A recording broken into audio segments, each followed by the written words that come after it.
La part du numérique dans les services, les objets et les métiers ne cesse de croître. Cette transition numérique est porteuse d'innovation et de croissance, mais aussi de risques pour l'État, les acteurs économiques et les individus. Cybercriminalité, espionnage, propagande, sabotage ou exploitation excessive de données personnelles. Le monde numérique est vulnérable. Son essor s'est accompagné d'un développement des menaces liées à de nouvelles formes de criminalité. Vandalisme, crime, guerre ou encore espionnage économique transposé au monde du cyber.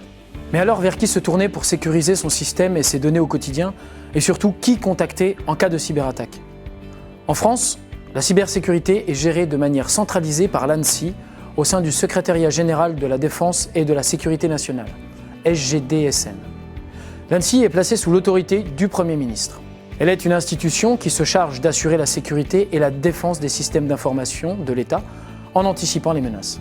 Elle ne réalise aucune action offensive en réponse à des incidents et ne constitue pas non plus une agence de renseignement.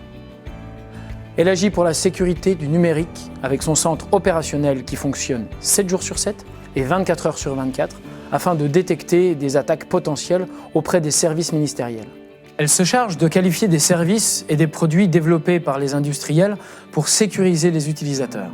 Enfin, elle informe le public sur les bonnes pratiques à mettre en place pour protéger les systèmes d'information et elle analyse les menaces. Cette vision permet par la suite de mieux répondre aux attaques nouvelles, telles que, par exemple, les rançongiciels. Dans les cas les plus extrêmes, un dispositif de crise peut être activé pour répondre de manière efficace à une attaque majeure. L'ANSSI est l'autorité nationale en matière de cybersécurité et cyberdéfense. À ce titre, elle a aussi pour mission de coordonner l'action interministérielle en travaillant aux côtés des autres grands acteurs du cyber. Elle coordonne ainsi des acteurs de cyberdéfense comme le Centre d'analyse en lutte informatique défensive ou encore la Direction générale de l'armement, maîtrise de l'information, qui assure, entre autres, l'expertise technique auprès du ministère de la Défense en matière de cyberdéfense. L'ANSSI coordonne également des experts en cybercriminalité, comme la Direction générale de la sécurité intérieure ou l'Office central de lutte contre la criminalité liée aux technologies de l'information et de la communication, celle-ci appartenant à la Direction centrale de la police judiciaire. Il existe également d'autres acteurs locaux qui complètent ce réseau. La Commission nationale informatique et liberté, la CNIL, accompagne les professionnels dans leur mise en conformité et aide les particuliers à maîtriser leurs données personnelles et à exercer leurs droits. Cette unité s'adresse aux utilisateurs en milieu professionnel. À ce titre, votre entreprise est également chargée de maintenir un bon niveau de sécurité pour vous protéger des malveillances. Si vous travaillez dans une entreprise portant le statut d'opérateur d'importance vitale, OIV, notez que celle-ci se doit de renforcer sa sécurité puisqu'elle exploite ou utilise des installations jugées indispensables pour la survie de la nation.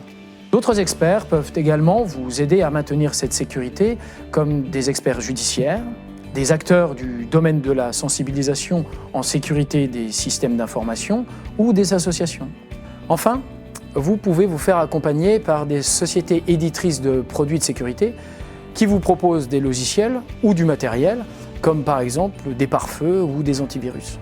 Tous ces acteurs, qu'ils soient publics ou privés, collaborent dans l'écosystème de la cybersécurité pour partager des informations sur les vulnérabilités ou les attaques et leur collaboration est encouragée par l'ANSSI.